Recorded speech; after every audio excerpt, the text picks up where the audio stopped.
मेरी आवाज आ रही है सर आप सबको? जी जी, सुन रहे हैं। सर मैं सिर्फ ये कहता, हम लोग आपको सुनने के लिए बहुत आतुर हैं। और बड़ी खुशी की बात है कि आपने ये निमंत्रण स्वीकार किया। मैं इसलिए कहने को तो बहुत कुछ कह सकता हूँ एजुकेशन के बारे में, मगर अभी इतने लोग आपको सुनने को तैयार हैं, तो आपको मैं प्रणाम करता हूँ और ये कहता हूँ कि आप जल्दी से अपना हमको बताइए, और जितना देर तक बताइए उतना अच्छा। आपको सुनने के लिए हम लोग से तैयार है। बहुत बहुत शुक्रिया आपका ये निमंत्रण स्वीकार करने का। धन्यवाद चौहान जी। क्या डीपी सिंह साहब जुड़ पा रहे हैं? अभी तो आए थे पहले, थोड़ी देर पहले तो वो दिख रहे थे। मुझे लगता है कोई व्यवधान हो रहा है। सर डीपी सिंह जी का ऑडियो का कोई प्रॉब्लम है। आपने आपका भाषण भाषण शुरू कर दीजिए। डीपी सिंह साहब बाद में आपका भाषण के बाद डीपी सिंह सर बोलेंगे। ओके। मुझे खुशी है कि आज नैक ने एक ऐसे अवसर पर, जबकि पूरी दुनिया इस समय कोरोना की महामारी के संकट से होकर के गुजर रही है, और ऐसे वक्त पर जो शिक्षा है, जो उच्च शिक्षा है और उसके तमाम संस्थानों के लोगों को जोड़ करके इस चुनौती का मुकाबला करने के लिए एकजुट किया है, तो मैं नैक के चेयरमैन को और निदेशक डॉक्टर शर्मा को मैं धन्यवाद देना चाहता हूं कि ये अच्छी पहल की है। और हमारे जो विश्वविद्यालय अनुदान आयोग के अध्यक्ष डॉक्टर डीपी सिंह साहब हैं, वो भी लगातार इन गतिविधियों में लगातार सक्रिय हैं, और मुझे लगता है वो अभी थोड़ी देर बाद हमारे साथ जुड़ेंगे। मुझे इस बात की खुशी है कि आज जैसे शर्मा जी ने बताया कि आज हमारे साथ 1000 से अधिक विश्वविद्यालयों के कुलपतिगण और 45,000 से अधिक डिग्री कॉलेजों के प्राचार्य और उनके वरिष्ठ सहयोगी गण हमारे साथ, और तमाम बड़े संस्थानों के लोग इस आयोजन में जुटे हुए हैं।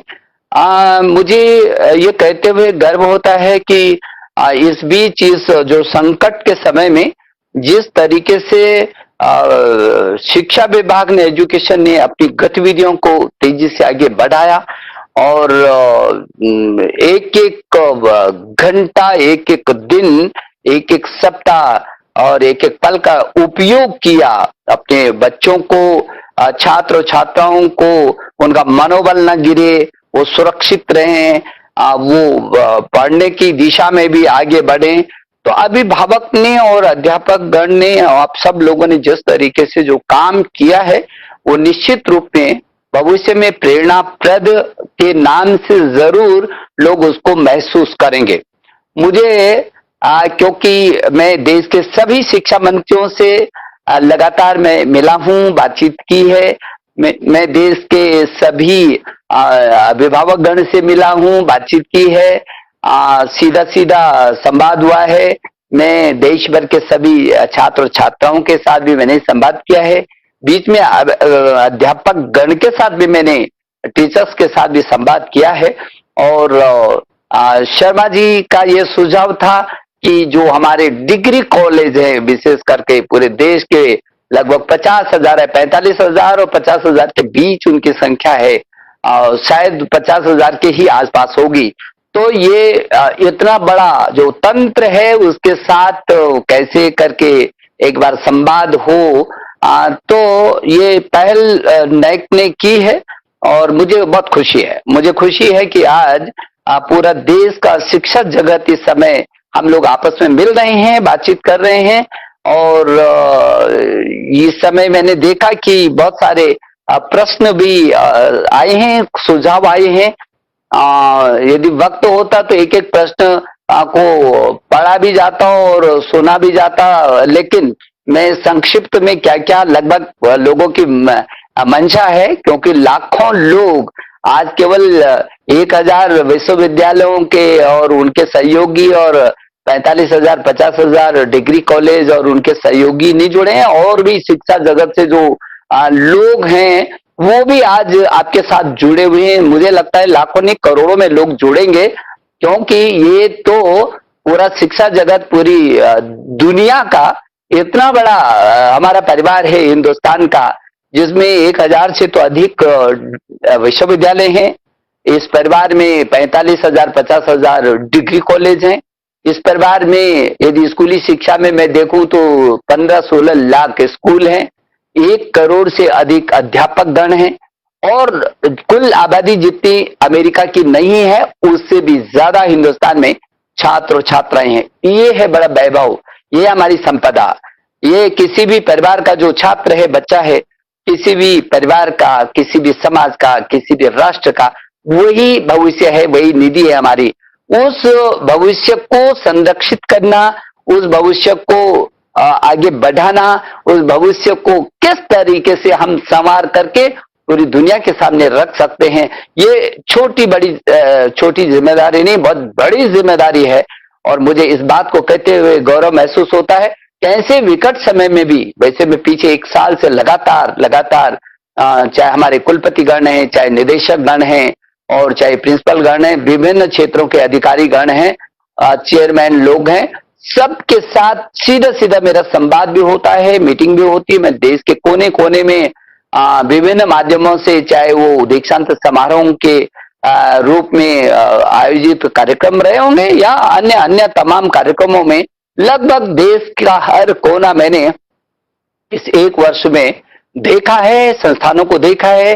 संस्थानों को चलाने वाले मेरे जो लीडर हैं उनके साथ मेरा निरंतर संवाद रहा है, और जो उन संस्थानों के अंदर काम हो रहा है, जिस मिशन मोड में काम हो रहा है, शोध अनुसंधान हो रहे हैं, वो भी मेरे लिए बहुत गर्व का विषय है। मैं कह सकता हूं कि ये जो मेरे संस्थान, जिन संस्थानों को आप लीड कर रहे हैं, जिनका नेतृत्व कर रहे हैं आप, उनमें अद्भुत क्षमता है, उसमें विश्व के शिखर पर जाने का मादा है। और इसलिए मुझे भरोसा है कि जब हम ये परामर्श कर रहे हैं, और आपने अच्छा विषय दिया, आपने दिया कि चुनौतियों को अवसर के रूप में बदलना, और बदले परिवेश में जो कोविड-19 की जो महामारी है और विश्व की उच्च शिक्षा में संघर्ष के उपाय हैं, बहुत महत्वपूर्ण बात है। हमारे देश के प्रधानमंत्री, आपने देखा होगा, वो बार बार इस बात को कहते हैं कि यदि चुनौती सामने बड़ी हो और उसी बड़े मन और बड़े ताकत के साथ, बड़े संघर्ष के साथ उस चुनौती का यदि मुकाबला हो, तो वही चुनौती अवसरों में तब्दील हो जाती है। और अभी वो हम देख रहे हैं। आपने देखा कि इस कोविड की महामारी में जहां पूरी दुनिया गहरे संकट से होकर के गुजर रही है, पूरी मानवता थर्रा रही है, जहां त्राहि मची हो दुनिया के छोर में, वो देश जो अपने को बहुत विकासशील मानते हो, और आज वो देश भी कैसे चौराहे पर खड़े हैं, आप समझ सकते हैं। ऐसी स्थिति में भारत जैसा देश, जो विश्व का सबसे बड़ा लोकतांत्रिक देश है, उस देश की ये जो रीढ़ की हड्डी है, शिक्षा, जो सर्वप्रथम उसका आधारशिला होती है, उस शिक्षा से जुड़े जो ये योद्धा हैं, मैं तो योद्धा ही कहता हूं।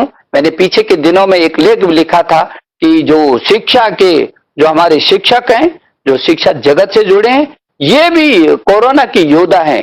इसलिए योद्धा हैं कि एक एक मिनट, एक एक क्षण संवाद अपने बच्चे को 24 घंटा मन मस्तिष्क में है, मेरा काम कैसे आगे बढ़े, बच्चे की सुरक्षा भी हो, उसकी मनस्थिति भी हम बचा करके रखें, और उसको मनोबल ना गिरे, उसका वो अवसाद में न जाए।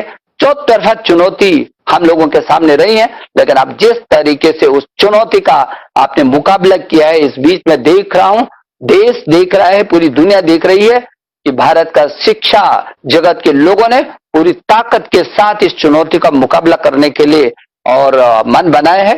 मुझे बहुत खुशी होती, मैं आपको बधाई देना चाहता हूं, मैं शुभकामना देना चाहता हूं कि बहुत अच्छे तरीके से आपने किया।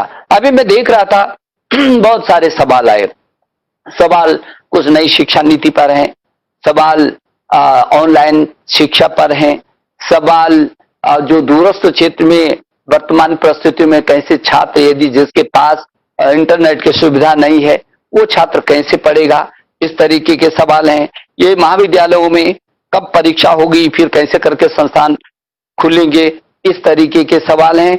ये जो जेईई है और नीट है, इसकी परीक्षा की तिथियां हमने घोषित की, तो फिर वो कैसे करके परीक्षा देंगे और तैयारी कैसे करेंगे, इस तरीके के भी बहुत सारे प्रश्न हमारे सामने आए हैं। मोटा मोटा यदि देखें, हाँ, और रिक्तता का भी आई कि बहुत सारे महाविद्यालयों में पद रिक्त हैं, विश्वविद्यालयों में पद रिक्त हैं, तो उनकी कैसे करके इनको भरा जाएगा। तो जो भी सारे लगभग सभी प्रश्नों का ये निचोड़ है। तो मैं कहना चाहता हूं कि इस अवसर पर जो आपने कहा कि चुनौतियों के अवसर हैं और उसमें जो चुनौती है उनको अवसरों में तब्दील करना है, ये अवसर हमारे लिए बहुत महत्वपूर्ण है। तो पहले तो मैं उन लोगों के सवालों का थोड़ा सा जवाब देना चाहता हूं जिन्होंने अपने सवाल अभी आ ही रहे हैं सवाल, और उनका जो निचोड़ है। तो आप सबको मालूम है कि जिस तरीके से जो वर्तमान में स्थिति आई है, तो उच्च शिक्षा विभाग ने यूजीसी ने बहुत सारे कार्यक्रमों को एक के बाद एक कार्यक्रमों को आयोजित किया, निर्णय लिया और नए अभियान के साथ बहुत सारी चीजों को आगे बढ़ाया।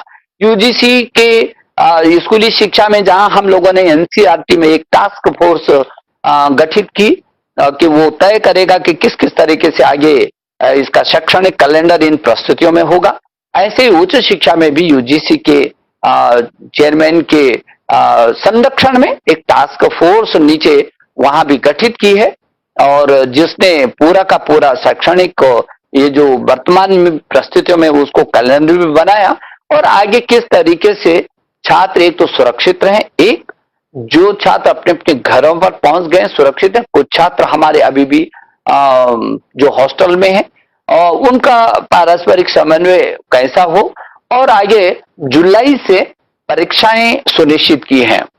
मुझे आशा है कि जुलाई तक यदि सामान्य स्थिति हुई तो जुलाई में परीक्षाएं आयोजित होंगी। किस तरीके से होंगी वो सामाजिक दूरियों की क्या होगी, सुरक्षा का क्या होगा, यातायात क्या होगा, तमाम व्यवस्थाओं पर वो टास्क फोर्स अपनी रिपोर्ट भी दे रही है, उसने अध्ययन भी कर दिया, और गृह विभाग और स्वास्थ्य विभाग इन दोनों के परामर्श से हम उन परीक्षाओं को आयोजित करेंगे।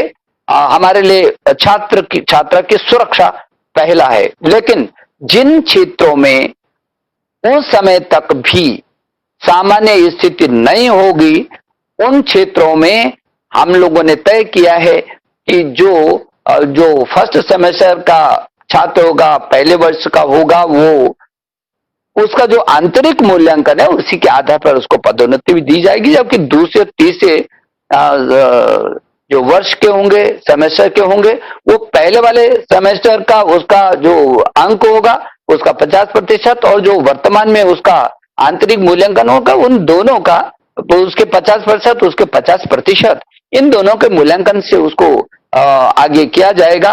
जबकि फाइनल परीक्षा होगी, वो कब होगी, यदि ऐसी परिस्थिति होगी तो उसके लिए आगे सुनिश्चित किया जाएगा। तो वैकल्पिक दृष्टि से सारे लोगों का निर्धारित किया है, शैक्षणिक कैलेंडर बाकायदा जारी भी कर रहे हैं, और एक के बाद ये भी कह दिया कि सभी महाविद्यालयों में, विश्वविद्यालयों में, और जैसे हमने यूजीसी के अंतर्गत एक कोर टीम बना करके एक ऑनलाइन लोगों के जो छात्रों के सहयोग के लिए एक कैसे करके एक कमेटी गठित की है, एक प्रकोष्ठ गठित किया है। ऐसे ही विश्वविद्यालयों के अंदर और विश्वविद्यालयों से नीचे फिर महाविद्यालय के अंदर भी छात्र को कोई परेशानी न हो, वो एक ऐसा प्रकोष्ठ गठित करने की बात की गई है।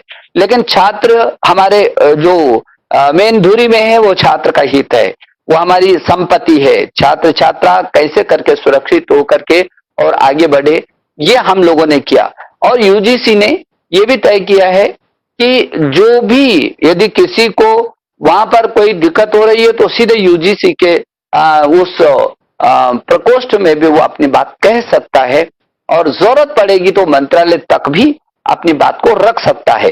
तो हर स्तर पर और लगातार निर्णय ले रहे हैं, और निर्णय लेकर के उसके पक्ष में क्या बेहतर हो सकता है ये हम लोग कोशिश कर रहे हैं। जहां तक आपने अभी कहा कि ये प्रश्न पूछे गए कि जो नीट है और जेईई जो मेन है और एडवांस परीक्षा है, उसकी तिथियां तो हम लोगों ने घोषित की। हाँ, आपका कहना बिल्कुल सही है कि उसके सामने ये कठिनाई है कि वो कैसे तैयारी करे, तो बाहर जा नहीं सकता। तो मुझे इस बात को कहते हुए खुशी हो रही है कि नेशनल टेस्ट अभ्यास ऐप एनटीए ने बनाया है, अद्भुत बनाया है। किसी छात्र को बाहर जाने की जरूरत नहीं है, वो उसके आधार पर अपने टेलीफोन पर जो है डाउनलोड करे, और करे नहीं कर दिया। अभी 3 दिन पहले जिसको हम लोगों ने 3 दिन पहले उसको शुभारंभ किया, अभी तक 4,70,000 छात्रों ने उसको डाउनलोड कर दिया, जबकि 4,60,000 स्वयं का टेस्ट भी दे चुके हैं।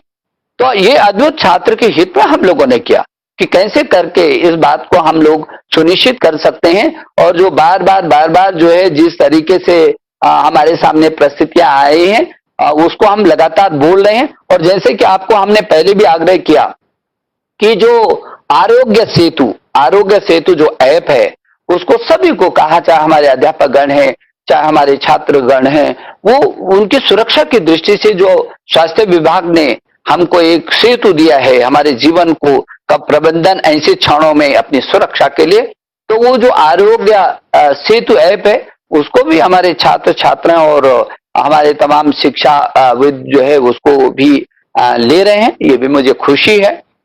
जो दूसरा सवाल आपने किया वो भी बहुत जायज है कि अचानक जो है पूरा देश ऑनलाइन पर आया, ये बात सही है। और इसीलिए मैं कह रहा हूं कि जो आपने आज जो सेमिनार रखा है, ये जो आयोजन रखा है, वेबिनार रखा है, निश्चित रूप में ये आज की परिस्थितियों में बहुत महत्वपूर्ण है कि ऐसी परिस्थिति में हम क्या इन चुनौती को अवसर के रूप में क्या कर सकते हैं। तो आपने उस चुनौती को अवसर के रूप में लिया है। ऑनलाइन कोई सोचता नहीं था, न देश ने सोचा, न दुनिया ने सोचा, न हमने सोचा, न छात्र ने सोचा और न अभिभावक ने सोचा, और किसी ने नहीं सोचा था कि ऐसी भी परिस्थितियां आ जाएंगी कि बच्चा घर पर रहेगा और उसके बाद उसकी पढ़ाई लिखाई का क्या होगा। लोग चिंतित थे, लेकिन ये अवसर हमने अपने हाथ से जाने नहीं दिया है, और हमने पूरे देश को, चाहे स्कूली शिक्षा है चाहे उच्च शिक्षा है, इसको हम ऑनलाइन पर लाए हैं। हम स्वयं प्रभा के माध्यम से और एनडीएल के माध्यम से किया है, और बहुत तेजी से बढ़ा है। हमारे प्रधानमंत्री जी ने अभी कुछ दिन पहले, आपको मालूम है कि जो हमको आर्थिक पैकेज दिया शिक्षा को, वो 3-4 बिंदुओं पर तत्काल कार्रवाई आगे कैसी बढ़ सकती है शिक्षा, वो तो दिया ही, लेकिन पीएम जो प्रधानमंत्री जो ई विद्या का जो ऑनलाइन कैसे करके बढ़ सकता है, ई विद्या बहुत बड़ा, एक राष्ट्र एक पोर्टल हो जाएगा, एक विषय में एक चैनल हो जाएगा। तो जिस तरीके से एक विषय का एक चैनल हो जाएगा, एक ही प्लेटफॉर्म पर पूरा देश आ जाएगा, और वो हमने किया। आपको इस बात को जान करके खुशी होगी कि हमारे दीक्षा पोर्टल पर करोड़ों जो है लोग, छात्रों ने उसका उपयोग कर रहे हैं। हमने ई पाठशाला पर बहुत करोड़ों छात्र जो है उसका उपयोग कर रहे हैं।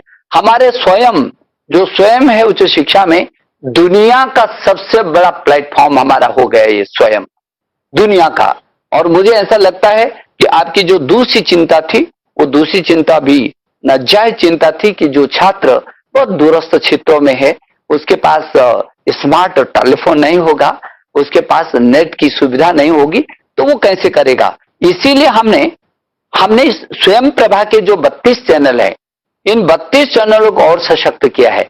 ये जो स्वयं प्रभा के 32 चैनल हैं, ये डीटीएच पर आएंगे, ये टाटा स्काई पर आएंगे, ये रिलायंस पर आएंगे, ये डिश टीवी पर आएंगे, ये दूरदर्शन पर आएंगे, और 24 घंटे आएंगे। जिस छात्र के पास और कोई सुविधा नहीं है, वो अपने टेलीविजन में वो अपने पाठ्यक्रम को देख सकता है, ले सकता है। और वो चाहते हैं हम अंतिम छोर पर भी बैठे रहने वाला बच्चा, उसको भी शिक्षा मिले, अंतिम छोर पर रहने वाला, और वो भी ना छूटे। उसको चाहे हमको रेडियो के माध्यम से जाना पड़े, जिस माध्यम से भी जाना पड़े हम जाएंगे, और उसके लिए हम बहुत तेजी से काम कर रहे हैं। हम लोग काफी कुछ आगे बढ़ चुके हैं, और इन 2 महीनों ने हमको बहुत अच्छा अवसर दिया तेजी से आगे बढ़ने के लिए। हमने उन परिस्थितियों को भी संजोया, हम चुप नहीं बैठे, हम हाथ पर हाथ रख करके भी नहीं बैठे, और हम लोग केवल कोरोना का रोना भी नहीं रोए। आप सब लोगों ने एक योद्धा की तरह डट करके मुकाबला किया, तो मैं आपको बधाई देना चाहता हूं। मुझे खुशी होती है इस परिवार में कि सब वैचारिक लोग भी हैं, तो प्रखर लोग भी हैं, तो विजन ही नहीं है, मिशन में तब्दील कर